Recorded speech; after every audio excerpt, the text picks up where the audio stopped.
banyak yang mengerti namun nggak berani. Prof. Mahfud ini menurut saya sangat berani menyuarakan yang benar dikatakan benar, yang salah dibilang salah, seperti itu. Dengan karakter yang dia miliki, menurut saya akan sangat berani. Jika ada kecurangan, jika ada hal yang tidak beres, menurut saya Prof. Mahfud pasti akan menyuarakan. Nah, menurut saya bagaimana agar praktik-praktik pembiaran atau kecurangan dalam tanda kutip yang terjadi belakangan ini bisa diatasi, salah satunya adalah butuh keberanian. Keberanian serta pemahaman yang komprehensif. Ya, saya melihat itu ada di sosok Pak Mahfud Prof. sih. Mahfud. Prof. Mahfud. Iya, iya.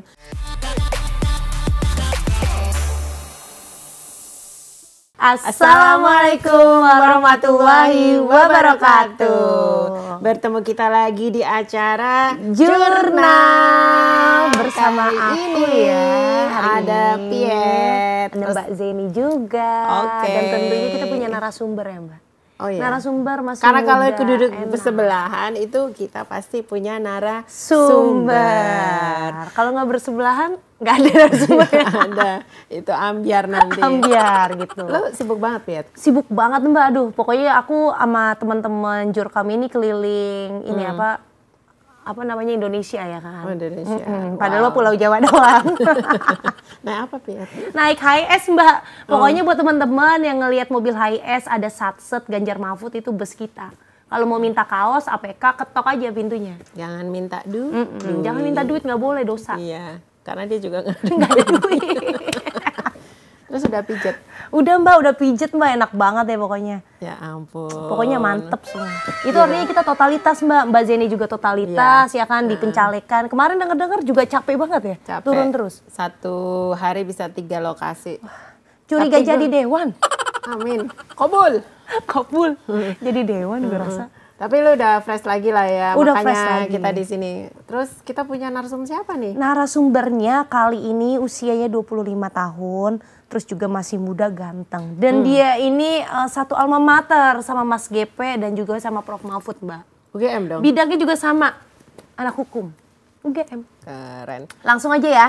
Langsung aja. Oke, kita langsung bertemu sama Tori. Tori. Halo Mbak Piet, Mbak Ini Zeni. bukan Tori Halilintar ya, beda. Kalau ini Torik. Torik siapa? Menggelegar. Tarik Hidayat, Mbak. Tarik Hidayat. Hubungannya sama Hidayat. pebulu tangkis kita, Taufik apa? Hidayat apa? Mungkin dulu orang tua ngidolain kali ya Mbak ya. Jadi ada Tarik Hidayat, hidayatnya lah. Ada hidayat ya, Bisa berarti jadi. dikasih hidayat ya. Betul. Nah, mungkin ini kali. Torik nih beda background. Bapak, beda ibu satu presiden. Ya ampun. Yang pasti tetap sama nomor 3. Nomor 3. Torik, thank you ya udah Sama-sama, datang. Mbak Zeni. Usia berapa nih? Aduh, Saya 25. 25 ya? 25 tahun. Udah punya pacar loh? Sudah, alhamdulillah. Oh, dia mau jawab enggak tapi di TV. Piet nih, harap maklum ya, lagi buber. Kedua. Oke, Torik, Siap. ceritain dong apa aktivitasnya sekarang apa nih? Oke, thank you Mbak Zeni, Mbak Piat juga. Aktivitas saat ini saya baru aktif lawyering, Mbak. Jadi konsultan hukum khususnya untuk bidang-bidang litigasi. Oke. Jadi kalau ada sengketa perdata atau sengketa arbitrase, saya biasanya handle itu. Kalau kantor saya juga di Jakarta, makanya stay-nya di sini juga. Kalau aslinya saya asli Jogja. Dulu lulusan kayak Mbak Piat bilang tadi dari Universitas Gadjah Mada sih. Tahun 2022 dan boleh sombong dikit, Mbak? Boleh banget. Pas lulus alhamdulillah saya dapat predikat dari UGM itu sebagai lulusan terbaik sih dari UGM. Jadi IPK-nya tertinggi. Alhamdulillah. Oh iya, tertinggi. Ya, Ih, pas gokil. itu. Emang gak sia-sia semua narasumber di jurnal itu keren-keren. Keren. Hostnya Alhamdulillah. juga Hostnya Hostnya sama. lebih keren. sama kumlotnya sih. Yes, siap. Keren deh tapi ya. Dan Torik ini termasuk anak muda yang berprestasi. Ya, alhamdulillah. Dan UGM sering loh. debat ya, sering Debat ya. saya background lomba dulu pas mahasiswa.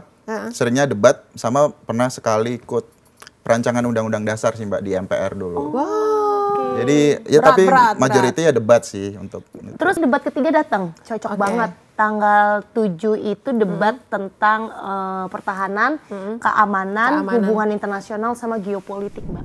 Makanya kita mendatangkan Torik juga, Mbak. Ya, kita Iya pengen kan? tahu lah ya dari sisi Perspektif kamu sih. Betul banget. Karena memang kalau ngelihat dari sisi hukum tuh menarik ya. Yes. Kalau ngelihat dari backgroundnya, kan boleh disampaikan nggak perspektif kamu? Selama ini ngikutin dong pasti politik yang ada ini. Ya, mengikutin, Mbak.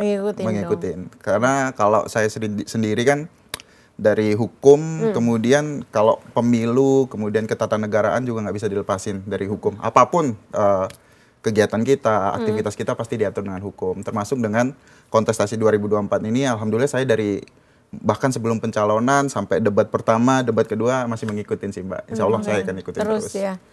Pendapat kamu apa yang terjadi sekarang dari versi hukum ini bagaimana?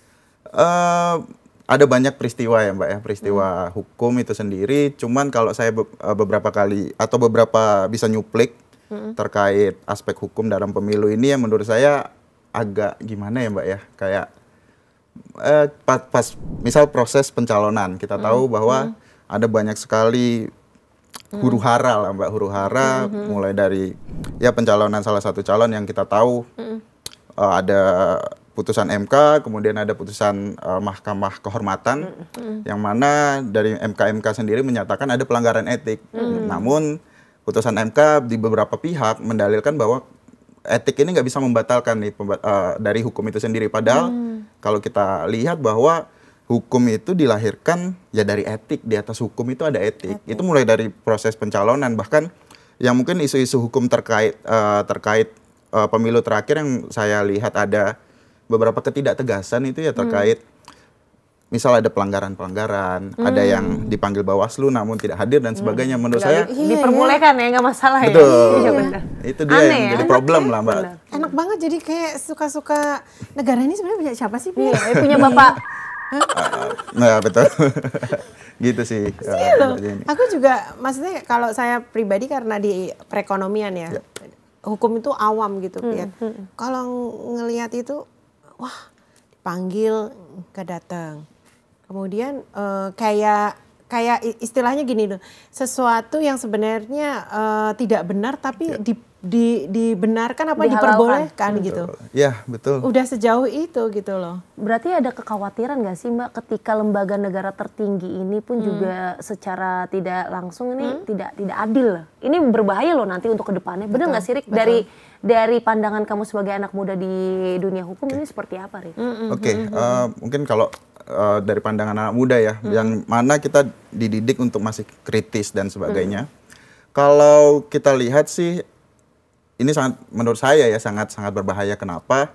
Pertama, misal kita tarik lagi tadi dari proses pencalonan, bahwa MK sebagai penafsir konstitusi, penafsir tunggal konstitusi, kemudian adalah guardian of constitution itu sendiri, ada pelanggaran etik, tentu itu bermasalah. Yang kedua adalah terkait penyelenggara pemilunya sendiri. Kita berharap bahwa pemilu itu berjalan dengan netral ya, Mbak.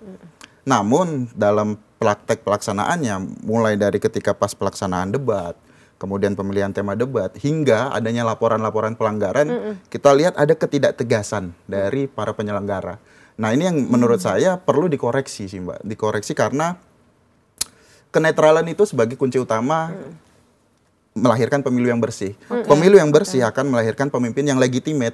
Itu yang kita butuhkan untuk mengatasi permasalahan bangsa sih menurut saya. Tapi yang terjadi sekarang ini kayaknya tidak seperti itu. Menurut saya tidak seperti itu, atau ada indikasi tidak seperti itu sih, Mbak. Dan ini berbahaya untuk kedepannya ya. Masyarakat juga akan ragu gitu loh dengan hukum yang ada sekarang gitu. Kalau bicara dari yang disampaikan tadi, sebenarnya semua sudah ditata sedemikian rupa ya, Thorik ya. Kan tadi sebelum pemilu itu sendiri, terus kemudian mungkin sekarang masa kampanye, semuanya juga sudah ditata gitu ya. Cuma ternyata eksekusinya tidak seperti yang ditata itu sendiri. Nah, kalau dirimu sendiri sekarang karena aktivitasnya juga di law firm juga ya, ada nggak sih komunitas law firm itu yang melihat ini sebagai sesuatu yang harus di fight gitu loh? Maksudnya kan ini kan profesi juga ya.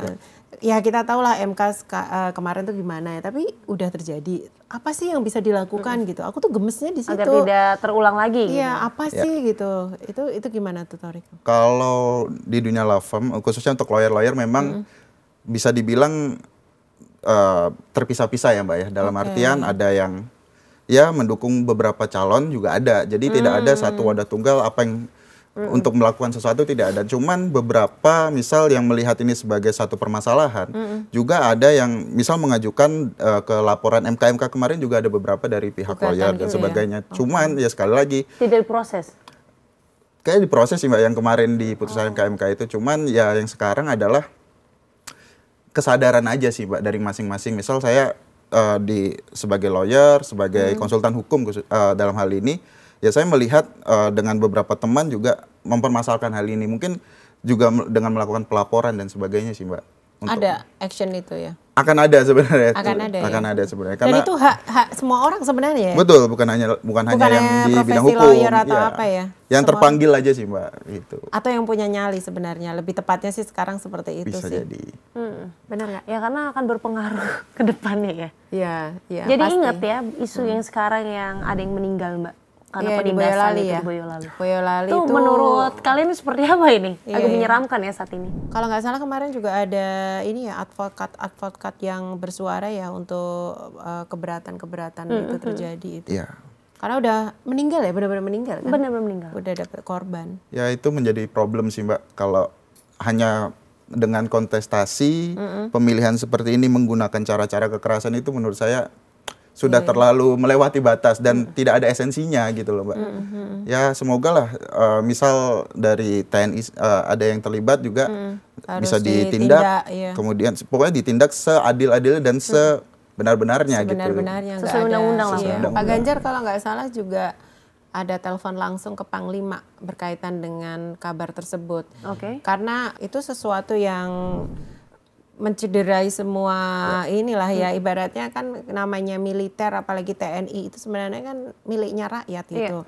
Nah ini dengan situasi yang istilahnya mereka pulang ya kalau nggak salah dari deklarasi atau apa, terus knalpotnya agak apa gitu, Agak tapi- berisik lah. Dan tidak memang ada ini loh, tidak ada apa-apa, langsung bakbuk gitu. Dan memang padahal di daerah sana tuh Mbak yang aku tahu itu knalpot memang semuanya hampir banyak rata-rata seperti itu. Mungkin karena masih muda kali ya. jadi Apakah gitu. karena memang TNI-nya ini simpatisan salah satu calon atau bagaimana? Gitu? Nah, itu juga menjadi isu juga ya Tarik ya. Karena yang kita dengar dari banyak berita memang ada kata-kata netral itu Ya. Agak curiga dijadikan ya? atas nama netral, tapi sebenarnya enggak gitu. Aparat desa segala macam. Kita berusaha untuk menyampaikan fakta di sini, artinya tidak mencoba untuk memojokkan atau ini Dan ya. tidak ditutup-tutupi ya? Ya, tapi sesuatu yang kenyataan kalau kita nggak sampaikan juga kita sombong nih. Benar. Nah, prihatin juga sih untuk yang korban meninggal ya, Piet Iya ya. benar. Tarik. Kita turut berduka cita ya Mbak ya. Betul, pastinya ya. sedih sekali sih. Bu Atikoh juga sampai Iya, nangis. sampai nangis, Iya, sedih. sampai nangis sih karena bagaimanapun ada moral obligation ya. Tarik menarik sekali ya kalau bicara mengenai aku tadi tertariknya gini, Piet. Apa tuh Mbak? Hukum itu ibaratnya kan kita sekarang yang tertinggi memang negara hukum ya, kita tuh negara hukum gitu kan. Di atasnya tuh ada etik gitu kan. Istilahnya kan kalau kita bicara mungkin seorang penjahat kalau bersalah dihukum, tapi secara etik atau moral masih kebawa terus gitu, koruptor atau apa. Artinya pelanggaran yang terjadi di tahun kemarin 2023 akan menjadi catatan sejarah juga Oh ya. iya Mbak, pasti Versi sejarah hukum. mencatat sih adanya misal penggunaan hukum secara tidak benar, Iya. pembiaran adanya kecurangan, sejarah akan mencatat sih Mbak. Dan itu Mbak makanya jadi concern tuh ketika nanti berikutnya itu bisa menjadi bumerang lagi Mbak. Banyak orang juga akan menggunakan hal yang sama seperti ini. Ya. Mudah-mudahan sih enggak ya dan jangan ya. Makanya harus ada sesuatu yang istilahnya ini jangan berkelanjutan sih pengennya. Ya. Pengennya gitu. Termasuk dengan mungkin jujur saya pribadi kalau ditanya kecenderungan saya mengidolakan siapa di bidang hukum ya Mbak ya. Kalau saya adalah mungkin Prof Mahfud. Ya, kita, Karena misal buat mahasiswa hukum siapa yang nggak kenal Prof Mahfud MD. Prof Mahfud MD itu dengan kematangan berpikirnya di bidang misal tata negara, dia mengerti betul terkait fungsi-fungsi lembaga negara, hubungan antar lembaga negara, pusat daerah dan sebagainya. Itu sangat clear. Prof Mahfud banyak menulis di buku, di jurnal dan sebagainya. Begitu pula dengan keberaniannya, karena banyak yang mengerti namun nggak berani. Itu kan praktik ya, praktik khususnya di bidang hukum. Ya. Prof Mahfud ini menurut saya sangat berani menyuarakan yang benar dikatakan benar, yang salah dibilang salah seperti itu. Nah, menurut saya bagaimana agar praktik-praktik pembiaran atau kecurangan dalam tanda kutip yang terjadi belakangan ini bisa diatasi, salah satunya adalah butuh keberanian. Keberanian serta pemahaman yang komprehensif. Ya, saya melihat itu ada di sosok Pak Mahfud Prof. sih. Mahfud. Prof. Mahfud. Iya. Kita perlu lah ya leader semacam itu ya. Beliau luar biasa sekali. Kita sih berdoa ya jadi gitu. Amin. Karena Indonesia ini, aduh apalagi korupsi ya Piet. Iya benar. Iya, Dan gitu. salah satu pejabat yang berani untuk menentang itu ya Prof. Mahfud ya, berkaitan tentang korupsi gitu. Betul, saya sepakat. Nah ini kan ada namanya program 21 program Pak Ganjar dan juga Prof. Mahfud. Salah satunya itu berkaitan tentang pendidikan. Satu sarjana, satu keluarga miskin. Nah ini kan apalagi yang kita tahu Thorik ini kan salah satu ya pendidikannya oke lah Mbak. Nah ini menurut ya, Thorik betul. dengan adanya program seperti itu bagaimana Thorik? Oke. Program saya lihat ya dari 21 program ini pasangannya Pak Ganjar dan Pak Mahfud itu bukan hanya menyelesaikan permasalahan secara jangka pendek. Ya. Namun saya lihat 21 program khususnya yang satu keluarga miskin, satu sarjana itu bisa mengatasi banyak persoalan secara komprehensif dan jangka panjang. Kenapa demikian? Misal yang pertama, saya selalu percaya bahwa ketika kita ingin merubah satu bangsa, bahkan dari hal terkecil satu keluarga, kondisi satu keluarga adalah dengan cara pendidikan. Ya. Yang kedua adalah pendidikan ini menurut saya bisa berdampak langsung maupun tidak langsung dengan pengentasan kemiskinan, Mbak. Nah, program inilah yang saya lihat adalah benar-benar implementasi dari tujuan negara untuk mencerdaskan kehidupan bangsa dan juga implementasi dari Undang-Undang Sisdiknas yang mana sebenarnya dasar hukumnya sudah jelas bahwa ada Mbak di Undang-Undang 20 2003 Undang-Undang Sistem Pendidikan Nasional bahwa setiap warga negara ini berhak untuk mendapatkan pendidikan yang berkualitas dan juga secara setara. Apabila ada yang memiliki kondisi-kondisi khusus, yaitu dibantu oleh negara. Negara harus intervensi. Negara harus punya tanggung jawab untuk itu gitu. Dan programnya Mas Ganjar ini ya relate ya dengan kondisi yang ada, apalagi untuk menuju Indonesia Emas 2045. Kalaupun memang SDM-nya bagus, insya Allah berkualitas, ya Indonesia akan maju seperti itu. Sepakat, betul. Daripada bagi-bagi apa tuh Mbak? Makan siang gratis. Apa nasi padang? Nyampe rumah lapar. Iya, makan siang gratis ya. Ya memang boleh dibilang setiap manusia yang ada di bawah kolong langit Indonesia ini punya hak untuk mendapatkan pendidikan yang layak setara. lah, yang setara ya. Nah ini mungkin implementasinya mungkin belum maksimal ya. Artinya kita juga perlu kepanjangan tangan adalah penguasa itu untuk benar-benar bisa melakukan, apalagi udah ada undang-undangnya. Semua itu undang-undangnya udah ada, Piet. Tinggal ya siapa yang bisa menjalankan ini semua, siapa yang cocok dan bertanggung jawab untuk menjalankan semua program. Negara-negara asing itu boleh dibilang ya memang plus minus juga ya. Itu kita niru di mereka itu ke bawahnya itu jalan gitu ya. Di kita tuh atasnya yang jalan. Bawahnya mandek. Bawahnya mandek. Gue rasa emang kebanyakan korupsi sih. Aku rasa akar dari permasalahan negara ini adalah memang corruption banget. Dan ini bener-bener. korupsi pun juga susah untuk diberantas Mbak, karena sudah mendarah daging di Indonesia. Jadi makanya nih kita yang masih muda-muda nih harus memahami betul gitu. At least kita tidak melakukannya. Siapa sih yang nggak tertarik dengan kekuasaan? Siapa yang nggak tertarik dengan uang gitu? Tapi kalau kita tahu bahwa istilahnya hati nuraninya nggak ke situ sebenarnya ya agak susah juga Mbak, ya kan, kecuali kalau orang tersebut penjilat. Menarik ya. Terus kemudian sekarang kamu ada aktivitas nggak untuk, kalau dari apa yang disampaikan karena idolanya Pak Mahfud otomatis ke paslon 3. Ada aktiviti di luar dari kerjaan sehari-hari nggak untuk mendukung Pak Ganjar Mahfud? Mungkin komunitas apa gitu? Iya, mungkin saya tergabung di generasi pemenang ya Mbak. Okay. Yang menurut saya keren emang tuh generasi pemenang, gila. Keren satu banget. wadah yang bisa kita bertukar pikiran ya Mbak ya.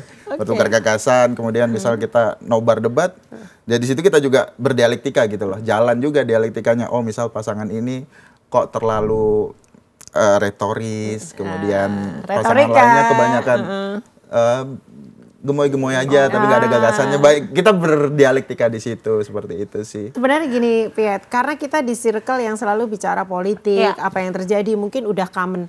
Tapi yang menjadi challenge kita adalah masyarakat Indonesia itu nggak hanya di circle ini. Ini banyak nih yang di luaran sana yang nggak paham, tidak terjamah dengan informasi ini, atau mungkin terjamah tapi they don't care. Yes, kan itu banyak dan itu pun terjadi di anak-anak Gen Z. Gen Z juga nggak selalu selalu ini ya, ngerti ya. Apalagi Mbak, nih lebih berbahaya lagi 14 Februari itu kan Valentine. Jangan sampai nih anak-anak muda tau-taunya nggak pada nyoblos. Karena apa? Tanggal 13-nya pada Valentine. Gitu ya. Ya iya dah, agak berbahaya kan? Tapi aku rasa kalau masalah nyoblos harusnya ya, idealnya sih mereka nyoblos. Cuman yang kutakutkan dia nyoblosnya yang mana. Karena tidak nyampe. Jadi kalau kita itu paham gitu mengenai apa yang terjadi. Tapi di luar sana sekali lagi ya Torik ya. Artinya kita semua orang yang tahu itu bisa memberikan informasi ini tanpa harus menyakiti hati yang paslon lain atau ini lain, walaupun mereka sering nyakitin kita gitu. Makanya jangan baper. Iya, makanya paslon lain jangan baper gitu ya. Maksudnya kita juga nggak baper. Kita nggak pernah baper. Gak usah tantrum deh. Enak aja loh. Kalau Pet agak keras, maklum. Dia adrenalinnya masih tinggi gitu. Gak nyalek soalnya. Nggak nyalek. Gue kalau nyalek harusnya lebih keras lagi ya. Tapi by the law juga ya, dari sisi hukum ya, kalau kita lihat bahwasanya dengan adanya keputusan yang sekarang terus sudah berjalan, artinya ini kan sah gitu kan. Kalau ngomongin cawapres ya kemarin itu berarti udah sah dan tinggal berjalan. Kalau misalkan udah jadi ada tuntutan gitu, ini possibility gimana? Gue tuh agak tertarik di sini. Gitu. Oke. Apakah itu bisa cancel karena ternyata ini dinilai Disney nggak ini? Itu possible nggak Torik? Sebenarnya Mbak, kenapa misal nih ada pemenangnya nih di antara 3 calon, 2 putaran ya kemungkinan ya, 2 putaran. Karena 1 putaran agak mustahil insya Allah. Bisa 3 putaran ya. Katakanlah sudah ada yang menang, kemudian memang masih ada upaya hukumnya. Ketika ya ini di Mahkamah Konstitusi lagi Mbak. Cuman kan kenapa itu bisa bisa dihindari kecurangan lagi karena kan besok pamannya kan nggak boleh mengadili ya Mbak ya. Ada di putusan etik itu. Cuman paman yang satu. Pamannya nggak bisa mengadili. Kemudian perlu dipenuhi dulu sih prasyaratnya.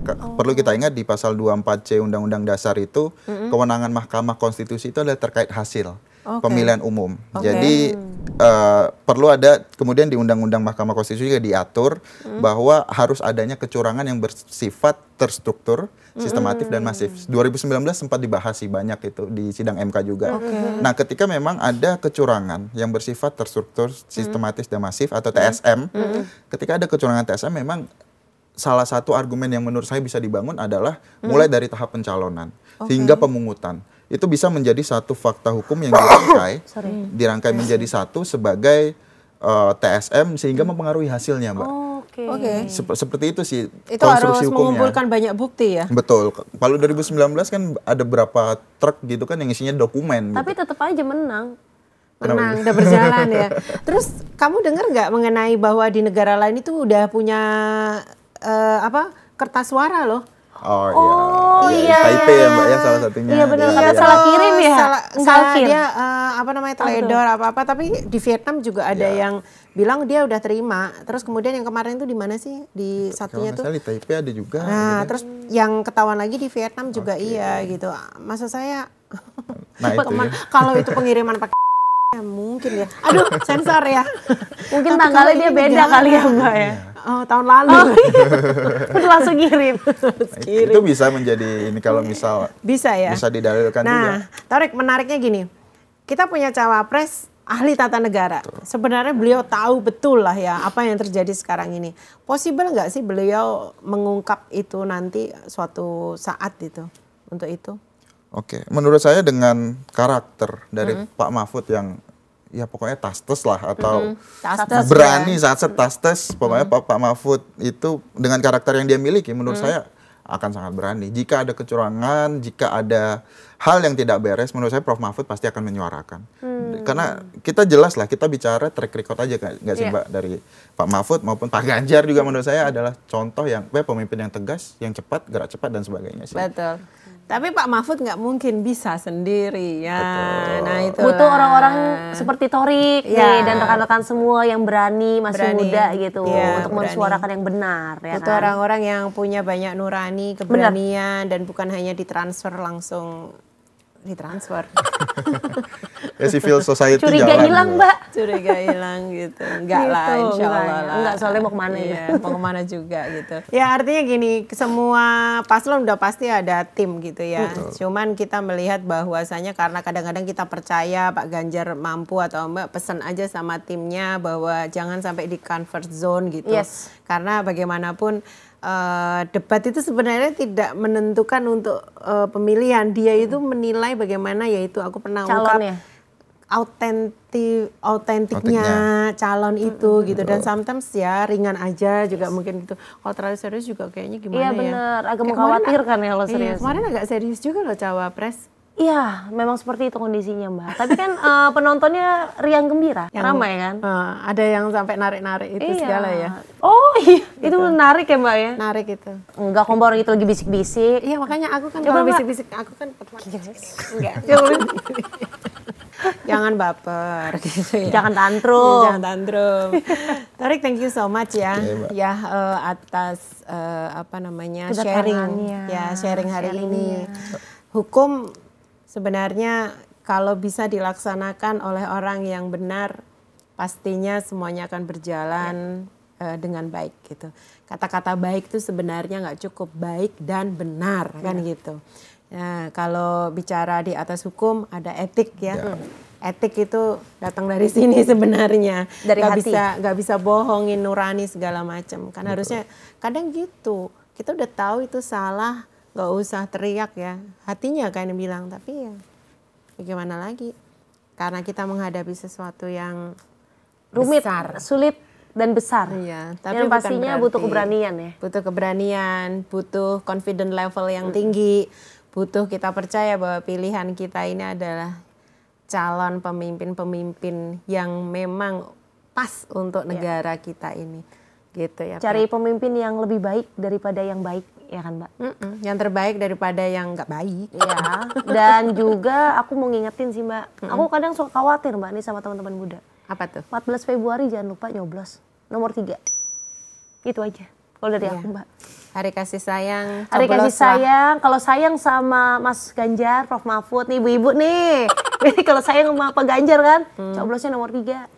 Atau mungkin sayang dengan negara ini karena negara ini masih panjang PR-nya, maka pilihlah pemimpin-pemimpin seperti Ganjar dan Mahfud. DKI 1 Jakarta Timur, coblos nomor 6. Coblos nomor 6, Piet Cynthia Mawar. Zeni Tutik Rohayati. Thank you ya Tarik atas waktunya dan Sama-sama, sharingnya. Thank you, Pokoknya Rik. next Sampai ketemu insya Allah lagi ya. kita akan diskusi lagi. Oke Piet, kita udah selesai di momen sekarang. Dan thank you so much. Kita akan pamit undur diri. Jangan lupa untuk saksikan kembali di acara kita di Jurnal Dan bersama tentunya, Main TV. kalau punya teman-teman atau rekomendasi orang yang mau jadi narasumber, silakan langsung aja komen di bawah ini. Saya Zeni Rahayati. Aku Piet Cynthia Mawar, pamit undur diri. Undur diri. Wassalamualaikum warahmatullahi wabarakatuh.